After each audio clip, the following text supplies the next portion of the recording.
दिल्ली का एक बहुत बड़ा तबका ऐसा है जो रहता बस्तियों में है और काम उनके लिए करता है जो दिल्ली के महलों में रहते हैं। ऐसे शहर को पुलिस करना पेचीदा काम है। नमस्कार फ्रेंड, तो आज हम बात करेंगे दिल्ली क्राइम के सीजन 2 के एपिसोड फर्स्ट की। इस एपिसोड की कहानी डीएसपी वर्तिका चतुर्वेदी यानी कि शेफाली शाह से शुरू होती है, जहां वो बताती है कि दिल्ली की 1/3 जनता अनऑथराइज बस्तियों में रहती है और अमीरों की सेवा करती है। वो अमीर जो भारत में प्रति व्यक्ति आय के हिसाब से सबसे ज्यादा पैसे कमाते हैं और ऐसे शहर पे निगरानी रखना बहुत मुश्किल काम है, वो भी कम स्टाफ वाले फोर्स के साथ। आखिरकार हम अमीरों की लाइफ स्टाइल पे निगरानी तो नहीं रख सकते और ना ही गरीबों के सपने पे। इस संघर्ष में कभी कभी ऐसे गुनाहों और गुनहगारों का चेहरा दिख जाता है जो हमारी समझ से बाहर होता है।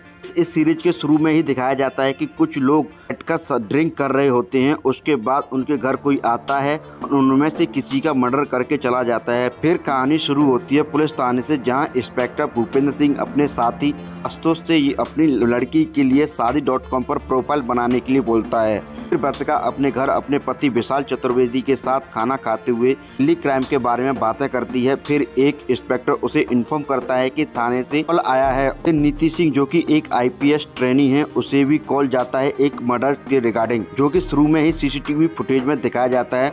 उसी की इन्वेस्टिगेशन के लिए जाते हैं सभी लोग। फिर सभी लोग इन्वेस्टिगेट करते हैं, इधर उधर पूछताछ करते हैं कि किसी ने कुछ देखा तो नहीं। सारी सीसीटीवी फुटेज ले ली जाती हैं।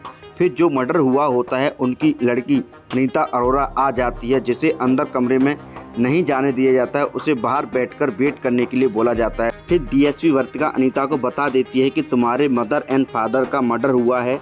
फिर अनीता व उसका लड़का दोनों को नीति सिंह संभालती है और फिर फॉरेंसिक टीम आती है और सारे सबूत लेकर चली जाती है। फिर दोनों डेड बॉडी को पोस्टमार्टम के लिए भेज दिया जाता है।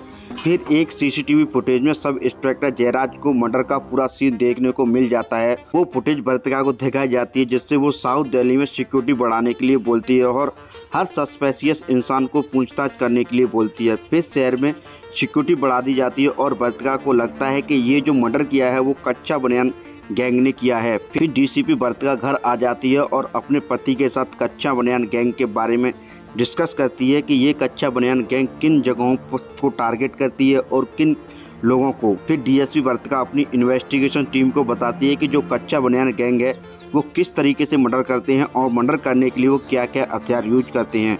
फिर वो अपनी जो भी पुरानी फाइल होती हैं उनमें से कोई लीड ढूंढने को बोलती है। फिर कुछ ही टाइम के बाद जो मर्डर होता है उसकी न्यूज़ टीवी पर दिखाई जाने लगती है। न्यूज़ की बात सीपी यानी कि commissioner of police Kumar Vijay को पता चल जाती है, तो वो न्यूज़ को तुरंत रोकने के लिए बोलता है वर्तिका सिंह से और एक रिटायर्ड एसएचओ वीरेंद्र चड्ढा की हेल्प लेने को बोलता है। फिर वर्तिका 2 लोगों को वीरेंद्र चड्ढा के घर भेजती है, क्योंकि उसने ऐसे कई सारे केस सॉल्व किए थे।